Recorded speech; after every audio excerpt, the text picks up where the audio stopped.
ये हमारा रिवीजन चलेगा 5 जुलाई से। फिर उसके बाद एंड सो ऑन, इसके बाद जो चैप्टर्स हमारे होते हैं बड़े छोटे छोटे और हल्के फुल्के चैप्टर्स हैं, ठीक। और थोड़ा सा फिर हम लोग बायोलॉजिकल क्लासिफिकेशन की बात कर लेंगे, है ना। ठीक है अजय। 5 जुलाई से हम लोग प्लांट फिजियोलॉजी का रिवीजन करेंगे। Is it fine? ठीक है ना। चलो, रिमाइंडर हमें दे देना, रिमाइंडर मैं लगा के भी रखूंगा। चलिए हम लोग बात करते हैं बेटा जिम्नोस्पर्म की। जिम्नोस्पर्म में हम लोग काफी कुछ बात कर चुके थे पहले भी। ये जो जिम्नोस्पर्म है हमारा, एनसीईआरटी पे ही रहना है, हमें बहुत ज्यादा डिटेल जानने की जरूरत भी नहीं है। क्या कहा था हमने? हमने कहा था कि जिम्नोस्पर्म यानी नेकेड सीड वाले होते हैं ये। दूसरा, ये प्लांट्स होते हैं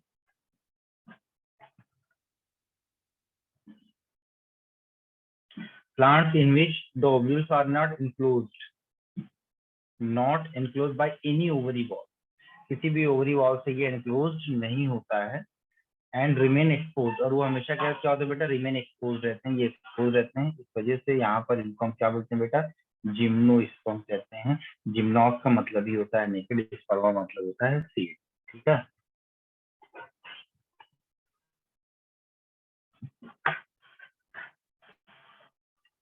इन जनरल क्या कहा गया है कि माइक्रोराइजा वाला एसोसिएशन आपने देखा, नाइट्रोजन फिक्सिंग वाला साइनोबैक्टीरिया का एसोसिएशन आपने देखा।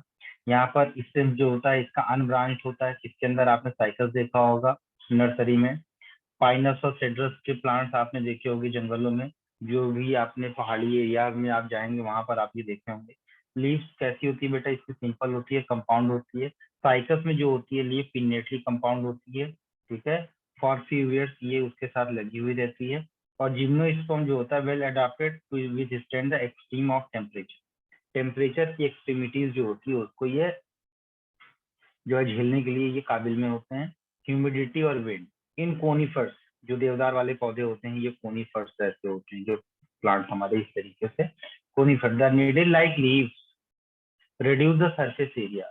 जो पत्ती जो ये पाइन्स होते हैं ना, पाइनस आपने देखा होगा, आपने पाइनस का मेवा भी खाया होगा जिसको हम चिलगोजा कहते हैं। तो उनकी जो लीफ होती है बड़ी पतली पतली निडल जैसी होती है, जिसकी वजह से इनका जो सरफेस एरिया होता है वो कम होता है। और इसकी जो क्यूटिकल होती है बटा बहुत ठीक होती है, जिसकी वजह से इनका स्टोमेटा कैसा होता है, सनकेन स्टोमेटा होता है। और ये वाटर लॉस को कम करते हैं। मतलब ये क्या कम करते हैं बेटा, ये कम करते हैं ट्रांसपिरेशन को, ये ट्रांसपिरेशन को कम करते हैं। ठीक है, ये बात आप जान लीजिए। कल हमने बताया था आपको कि ये जो होते हैं ये जीरोफिटिक होते हैं, सेंड्रोगेम्स विदाउट ओवरी। सेसाइल लोव्यूल होता है, यानी कि इसके अंदर कोई भी प्लेसेंटा नहीं होता है। लेकिन most of the gymnosperm produce huge amount of the pollen. ठीक है। इंपॉर्टेंट में क्या था आपका, साइकस, मेटासिक्विया, जिंगो बाइलोबा। और ये तीनों को हमने कहा था these are the living fossil. Living fossil वो होते हैं जिनके अंदर कई सालों से उनके अंदर कोई परिवर्तन, कोई चेंजेस नहीं आए। उनको हम क्या बोलेंगे बेटा, उनको हम बोलेंगे लिविंग फॉसिल। ठीक है।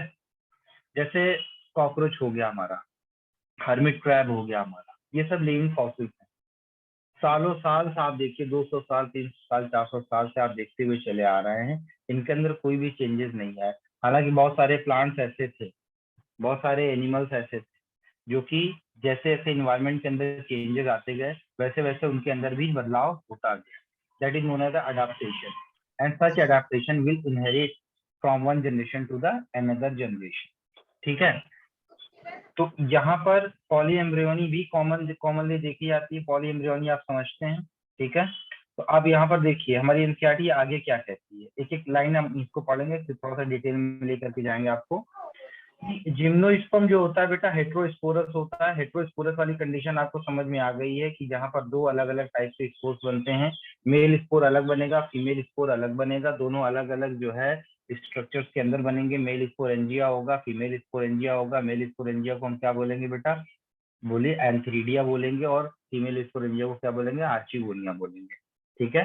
The two kinds of spores are produced within the sporangia that are borne on the sporophylls which are arranged spirally ये स्पायरली अरेंज्ड होते हैं along an axis to form lax और कॉम्पैक्ट स्ट्रोबिलाई और cons. क्या बनाते हैं? लैक्स और cons बनाते हैं। और ये जो स्ट्रोबिलाई होता है हमारा, ये स्ट्रोबिलाई होता है, ये माइक्रोस्पोरोफिल होता है इसके पास।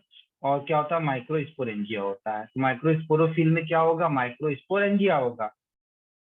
ठीक है, आर कॉल्ड द माइक्रोस्पोरेंजिएट और male strobili. The microspores develop into a male gametophyte. ठीक है, generation which is highly reduced and is confined to only a limited number of cells. This reduced gametophyte is called the pollen grain. ठीक है, तो ये कहानी आपको थोड़ी सी पढ़नी पड़ेगी और इस कहानी में ज्यादा कुछ है नहीं। ठीक है, हम आपको ये स्लाइड दिखाते हैं, स्लाइड के साथ आपको पढ़ाएंगे। क्या हम कंपेयर कर सकते हैं? What is the comparative study between the gymnosperm and angiosperm? देखिए, जिम्नोस्पर्म के बारे में ये कहा गया कि gymnosperm the seeds are totally expose और born on the scales of cone. जो कोन होता है या मेल स्ट्रोबिलाई फीमेल स्ट्रोबिलाई जो होगा, उसके कोन्स के अंदर ये बनेंगे। Ovary wall does not surround the ovule, इसका मतलब ये नेकेड सीड है। एंजियोस्पर्म जो होते हैं ये फ्लावरिंग प्लांट्स होंगे, produce seeds with in a fruit. Fruit के अंदर सीड्स का डेवलपमेंट होता है।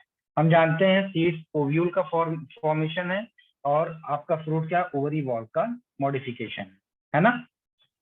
तो ओव्यूल से क्या बनता है? याद रखिएगा, ओव्यूल से बनता है सीड और ओवरी वॉल से बनता क्या है? ओवरी वॉल से बनता है आपका फ्रूट। कहते नहीं है क्या, mature and ripened ovary wall is known as the fruit. देखिए, जिम्नोस्पर्म एंड एंजियोस्पर्म का इवोल्यूशन ऑफ द सीड्स यहाँ से हुआ।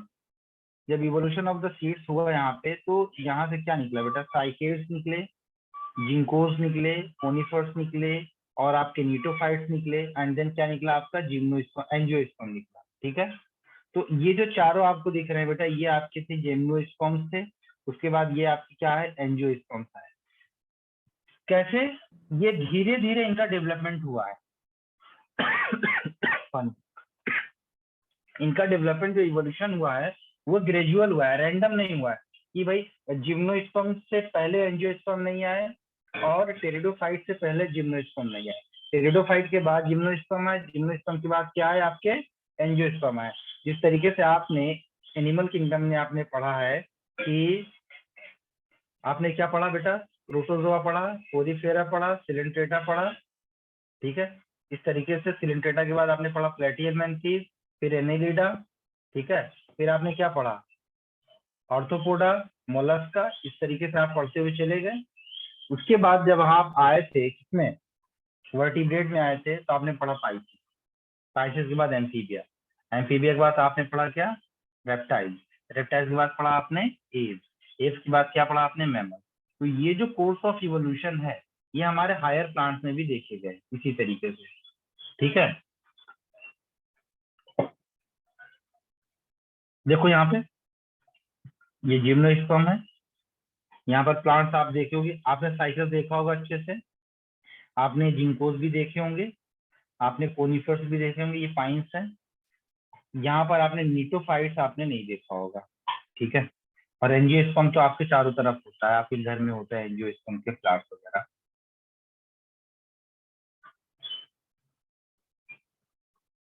देखिए, ये कोनिफर्स है बेटा आपके, इसके अंदर इस तरीके से कोन्स दिखाई पड़ते हैं।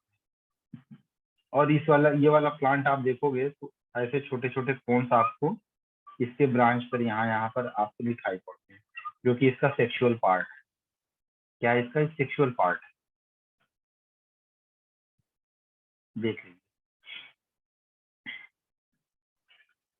ठीक, कुछ पॉइंट्स मैं आपको बताने वाला हूँ, उसको थोड़ा सा ध्यान दीजिएगा।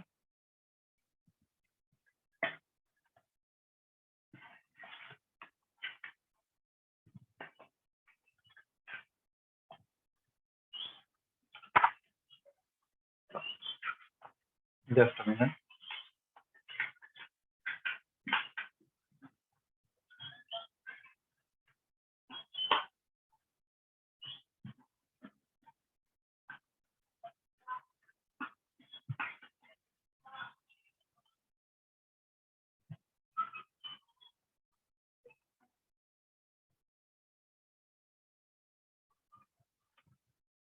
यहाँ पर आपके जिम्नोस्पर्म्स के अलग अलग जो है डिविजन्स बनाए गए, ठीक है। इसके अलग अलग डिविजन्स बनाए गए थे।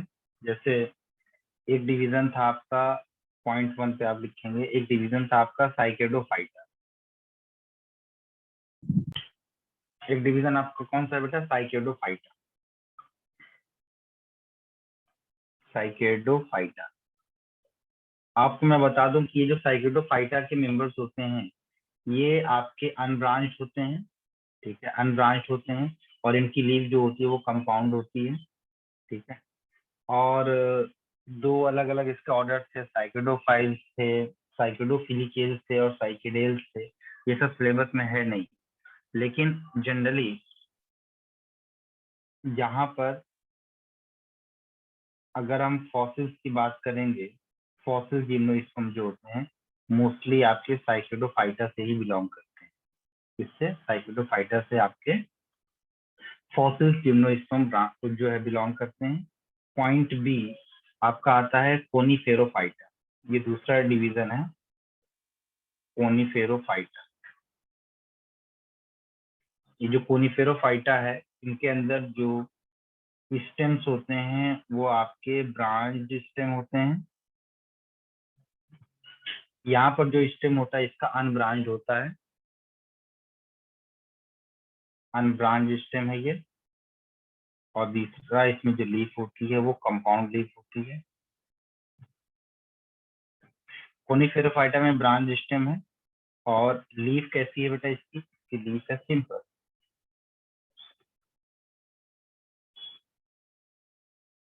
इसकी लीफ जो होती है वो सिंपल होती है, ठीक है। और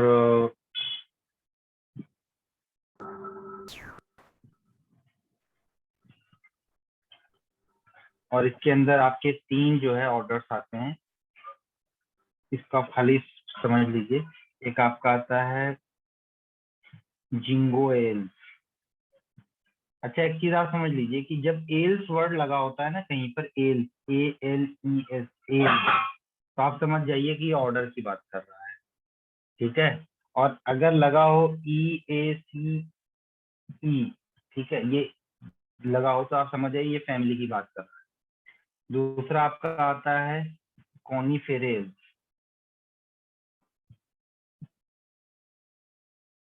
कॉनिफेरेल। तीसरा आता है नीटेल, ठीक है। इसमें जो कॉनिफेरेल्स होता है, this one is the largest group. This one is the largest. और ये कहाँ पर पाया जाता है? कोल्ड क्लाइमेट में पाया जाता है। ये हमेशा कोल्ड क्लाइमेट में पाया जाता है, ठीक है। ये आपका एवरग्रीन होता है, इसमें कोई पतझड़ नहीं आता। इसका मतलब ये हुआ कि इसके अंदर जो लीव्स है वो निडल लाइक होती है इसमें जनरली, मिडिल लाइक लीव्स, ठीक।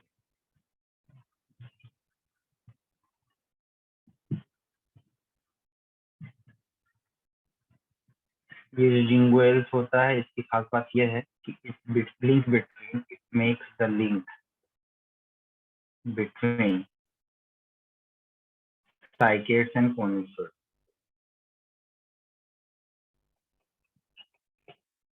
साइकेड्स और कोनिफर्स के बीच में ये लिंक बनाता है, ठीक है। और जिंगुएल्स की खास बात यह है कि इसका जो रूट है, रूट नोड्यूल्स, इसका जो रूट नोड्यूल्स है इसके साथ रहता है बेटा विथ फ्रैंकिया। विथ फ्रैंकिया, इसका रूट नोड्यूल फ्रैंकिया के साथ होता है, ठीक।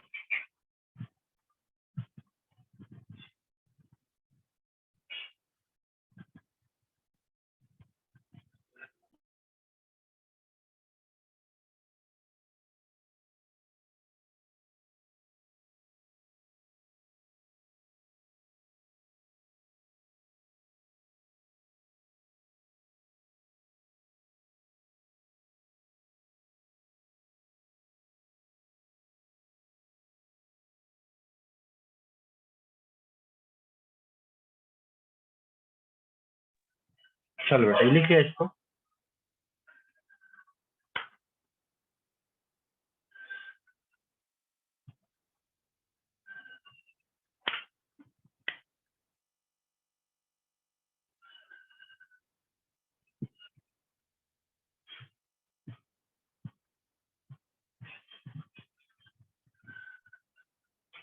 नीटल्स की बात लिखिएगा। नीटल्स में इसके अंदर 3 जेनरा है खाली। इसके अंदर जो एग्जाम्पल्स आते हैं इनका नाम है नीटम। कीटम मत सुन लेना, कीटम झील आपके यहाँ है आगरा में, ये नीटम है। नीटम जी साइलेंट है। आपका है इफेड्रा, और ठीक है आपका है वेल्वेस्चिया। ये एग्जाम में पूछ सकता है, वेल्वेस्चिया। ठीक है, चलिए ये हो गया। एक नोट करके लिखिएगा आप हमारे साथ, नोट।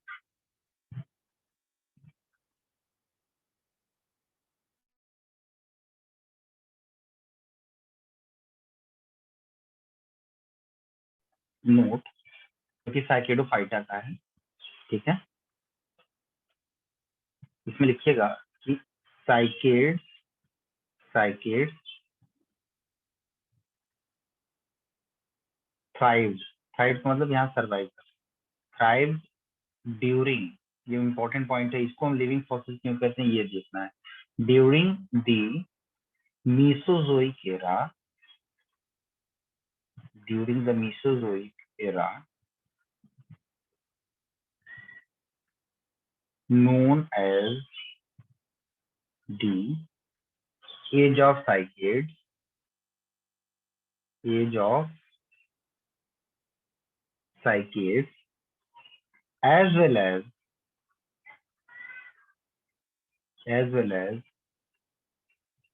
age of किसका बताइए, डायनासोर।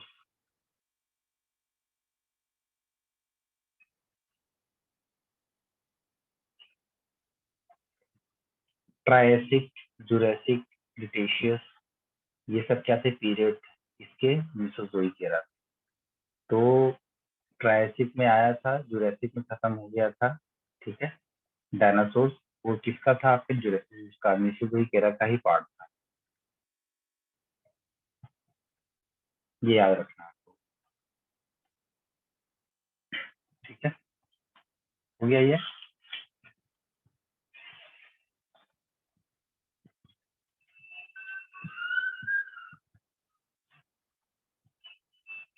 कुछ इंपॉर्टेंट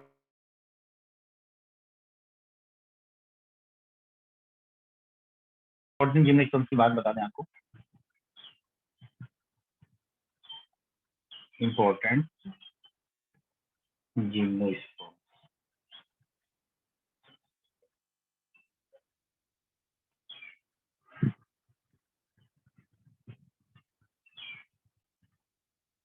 नंबर 1 है आपका जिंगो, जिंगो। ओनली रिप्रेजेंटेटिव कौन है इसका, ओनली रिप्रेजेंटेटिव है जिंगो बाइलोबा।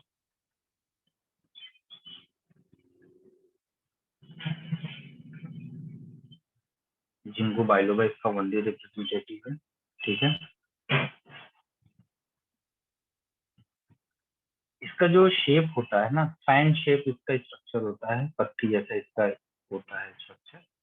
आपको मैं दिखाता हूँ जिंगो बाइलोबा का डायग्राम। ये देखो, ये इसका जो फैन शेप स्ट्रक्चर जो दिखता है आपको ना, ये ये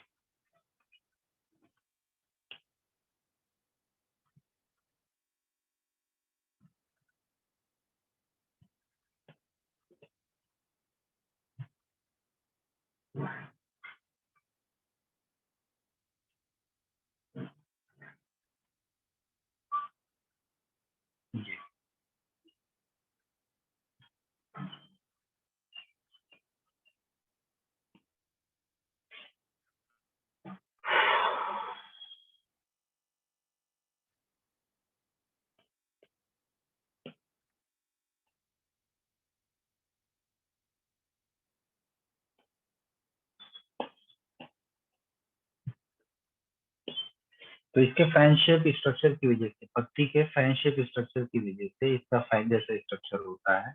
इसका नाम होता है पगोडा ट्री, या इसी को बोलते हैं मेडन हेयर ट्री। ठीक है, इसको हम बोलते हैं पगोडा ट्री, पगोडा ट्री या maiden hair tree, pagoda tree या मेडन हेयर ट्री इसको बोलते हैं। ठीक है, because of its fan shaped leave, because of its fan shaped leaves.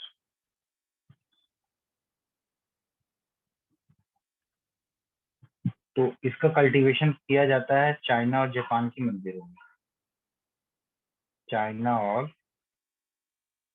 Japan के टेम्पल्स में इसका कल्टीवेशन किया जाता है।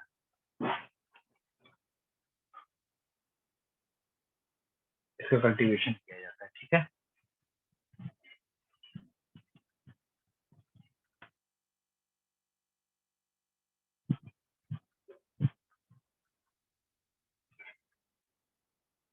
इसके बाद आपका आता है life cycle of the, cycle नहीं पढ़ना है, हमें पढ़ना है साइकिल के बारे में, साइकिल रिवोल्यूटा। ठीक है, सबसे इम्पोर्टेंट पॉइंट आपको इकोनॉमिक इम्पोर्टेंस के मद्देनजर देखना है कि पाम सैगो पाम कहते हैं या कोको पाम कहते हैं या पाम फर्न कहते हैं। ठीक है, इसको हम कहते हैं सैगो पाम ट्री, इसको हम बोलते हैं sago palm tree. Sago palm क्यों कहते हैं? क्योंकि यहाँ से क्या मिलता है बेटा, यहाँ से मिलता है जो साबूदाना खिलाते हैं ना बच्चों को, वो ओरिजिनल साबूदाना आपके साइकिल से ही मिलता है, इसलिए इसको बोलते हैं सैगो पाम, या इसको हम बोलते हैं कोको पाम, या इसका तीसरा नाम होता है पाम फर्न, पाम फर्न। ठीक है, और ये प्लांट आपका जो होता है वो एवरग्रीन होता है, ये हमेशा हरा भरा रहेगा। ठीक है, इसकी लगभग 90 स्पीसीज जो है वो नोन है, 19 नोन स्पीसीज है। ठीक है, इनको हम श्रब्स में रखते हैं, ट्री में नहीं रखते। ये हमारे क्या है बेटा, श्रब्स हैं। और तो और ये किस एरिया में पाए जाते हैं? आपके ट्रॉपिकल और सब ट्रॉपिकल एरिया में पाए जाते हैं, आपके ट्रॉपिकल एंड सब ट्रॉपिकल एरिया में ये पाए जाते हैं, ट्रॉपिकल एंड सब ट्रॉपिकल एरिया में ये पाए जाते हैं। ठीक है, इनका हैबिटेट होता है। When we talk about the stem, इनके स्टेम्स की बात करेंगे। तो आप देखिए साइकस आपने देखा है, आपने नहीं देखा तो मैं आपको दिखाता हूँ। इधर देखिए साइकस कैसा होता है, देखिए साइकस का प्लांट,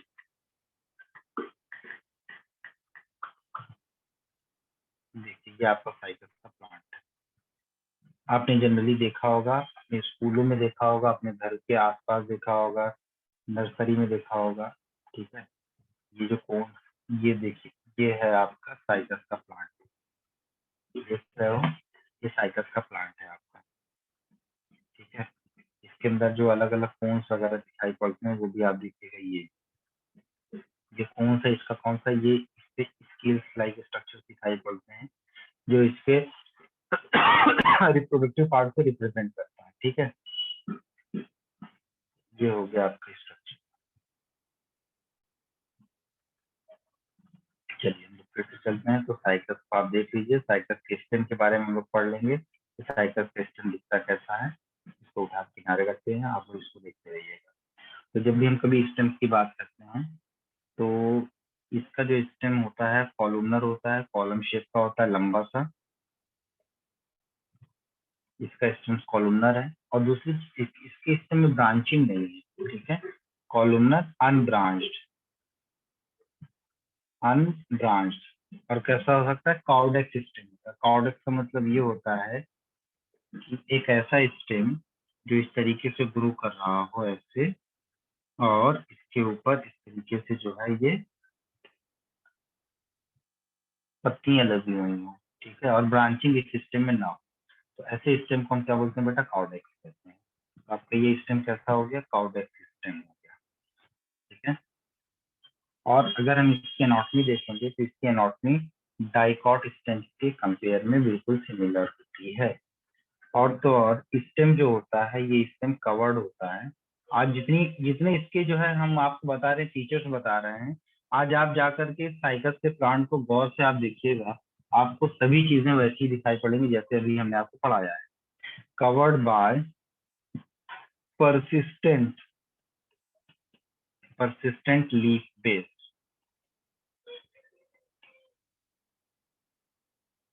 persistent leaf base। ठीक है, ये एनाटॉमी में हम आपको पढ़ाएंगे डिटेल में, ये क्या होता है, इसका जो वेस्कुलर बंडल होता है, ये आपने पढ़ा है तो बहुत अच्छी बात है। वेस्कुलर बंडल जो होता है वो कैसा होता है बेटा, कंजॉइंट होता है, ठीक है, कोलेटरल होता है, एंडार्च होता है, एंड ओपन होता है। ठीक है, तो ये जो बहुत बढ़िया सी बात अभी हमने आपको बताई है, इसके बारे में आप हमें खुद बताइएगा कि क्या मतलब होता है कंजॉइंट का, क्या मतलब होता है कोलेटरल का, क्या मतलब होता है एंडार्च का, और क्या मतलब होता है ओपन का। ठीक है, ये आप हमें बताइए। तीसरे इसमें इंपॉर्टेंट पॉइंट क्या है इसमें, आप देखिए।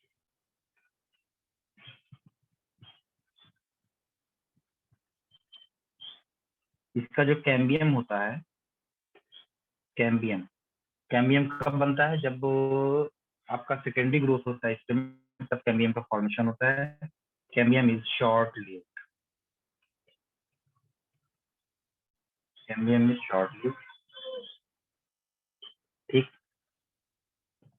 And when we talk about the root, root के बारे में जब हम बात करेंगे तो रूट्स को आप देखिए, इसका रूट कैसा है। इसका रूट्स नॉर्मल रूट होता है। इसका रूट कैसा है भाई, नॉर्मल है।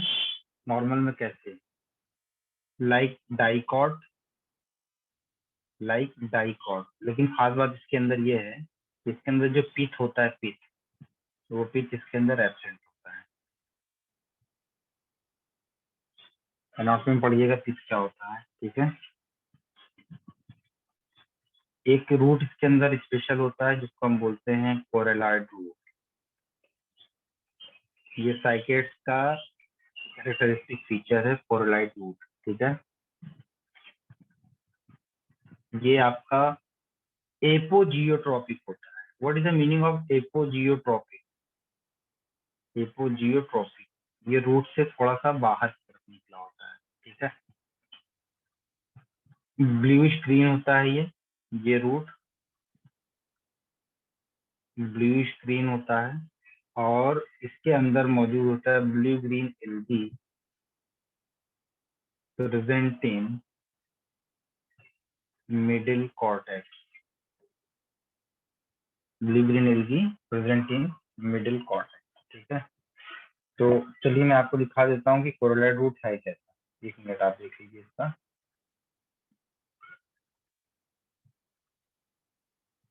देखो बेटा,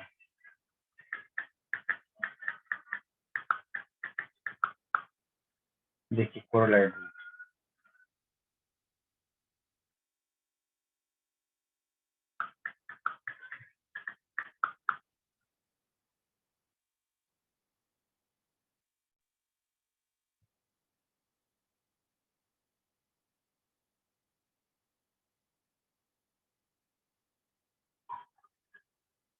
ठीक है, देखो ये रूट के अंदर एम्बेडेड नहीं होता। तो ये वाला जो हिस्सा आपको दिख रहा है जिसके ऊपर ब्लू कलर का टिक लगा हुआ है, देखिए इधर, ये जो ब्लू कलर का टिक जो दिख रहा है आपको, ये इसका क्या है, ये वाला हिस्सा, ये इसका जो आपका डार्क मतलब लाइट ब्राउन कलर का दिख रहा है, ये इसका कोरोलॉइड रूट है। ठीक है, इसकी लीव्स कैसी होती हैं जरा बताइए हमें, इसकी लीव्स कैसी होती है बेटा, डाइमॉर्फिक होती हैं, डाइमॉर्फिक होती हैं। ठीक है, इसके ऊपर क्या होता है बेटा, इसके लीव्स भी पाई जाती हैं, इसके ऊपर स्केली लीव्स भी पाई जाती हैं। ठीक, रिप्रोडक्शन की बात जब भी हम करेंगे साइकस को लेकर, ठीक है, साइकस को लेकर जब भी हम रिप्रोडक्शन की बात करेंगे तो रिप्रोडक्शन में आप देख लीजिएगा वेजिटेटिव रिप्रोडक्शन भी इनके अंदर होता है। कैसा होता है वेजिटेटिव रिप्रोडक्शन? इनके अंदर जो वेजिटेटिव रिप्रोडक्शन होता है, vegetative reproduction by the bulbil, bulbils के थ्रू वेजिटेटिव रिप्रोडक्शन होता है। ठीक है, और जो सेक्सुअल रिप्रोडक्शन होगा वो सेक्सुअल रिप्रोडक्शन होगा by the cons, by the cons. ठीक है, और इसमें कोन जो होता है दो टाइप का होता है, मेल कोन अलग होता है, ठीक है, मेल कोन अलग होता है और फीमेल कोन अलग होता है। ठीक है,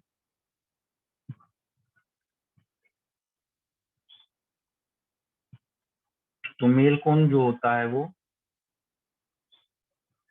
प्रोड्यूस्ड एवरी सिंगल ईयर, हर साल ये मेल कोन डेवलप होता है। ठीक है, और this male cone is largest in plant kingdom, largest in plant kingdom. ठीक है,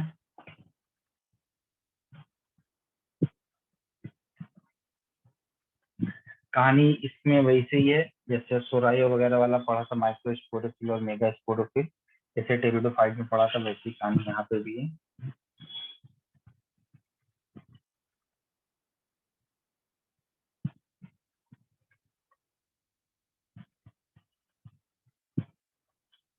तो आई थिंक आपके सिलेबस में क्या और है मैं वो देख लेता हूँ।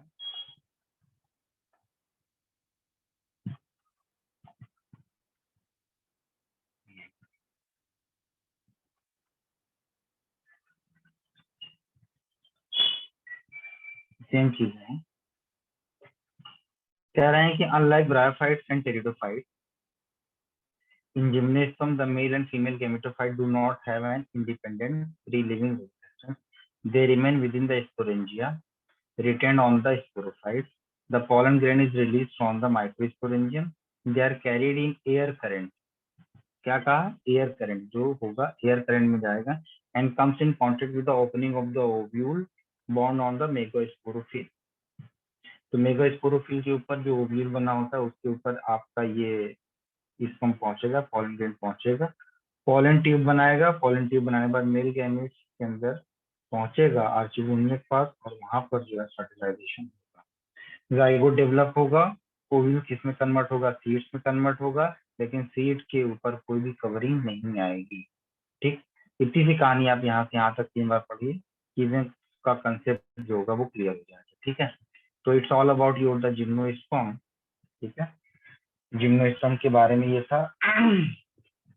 और मेल कोन और फीमेल कोन जो पाइनस का होता है वो सब हमें पढ़ना ही नहीं है, हमारे सिलेबस में बिल्कुल भी नहीं है वो। ठीक है,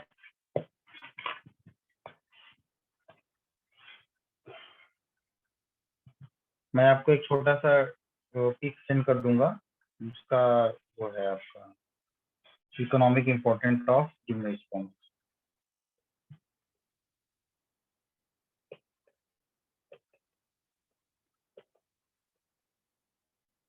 अभी मैं ग्रुप में सेंड कर देता हूँ। ठीक है, तो it's all about your gymnosperm. कल हम आपको एंजियोस्पर्म पढ़ाएंगे, वैसे एंजियोस्पर्म में कुछ है नहीं, एंजियोस्पर्म में हम लोग जो पढ़ेंगे वो मैं बता दूं आपको कि एंजियोस्पर्म में होगा आपका, सबसे पहले मैं बताऊंगा कि लाइफ साइकिल पैटर्न क्या होता है, लाइफ साइकिल पैटर्न क्या होता है and about the angiosperm. Angiosperms में आपने मोस्टली चीजें पढ़ी हुई हैं, जैसे डबल फर्टिलाइजेशन क्या होता है, पॉलन ट्यूब का फॉर्मेशन क्या होता है, ओव्यूल का स्ट्रक्चर क्या होता है, ओवरी का स्ट्रक्चर क्या होता है, ये सारी स्ट्रक्चर्स को हमने आपको रिप्रोडक्शन फ्लावरिंग प्लांट में बहुत डिटेल में पढ़ाया है। तो बट एक बार ही हम आपको लाइफ साइकिल पैटर्न पढ़ा देंगे जो कि आपके लिए रिवीजन का काम बन जाएगा अच्छे से। ठीक है, तो कल की क्लास भी आपकी छोटी रहेगी, कल एंजियोस्पर्म पढ़ करके फिर उसके बाद हम लोग जो शुरू करेंगे वो मॉर्फोलॉजी नहीं होगा, वो आपका होगा प्लांट एनाटॉमी। ठीक है, प्लांट एंड ऑर्गेनिज्म से। ठीक है बच्चे, तब तक के लिए बाय बाय।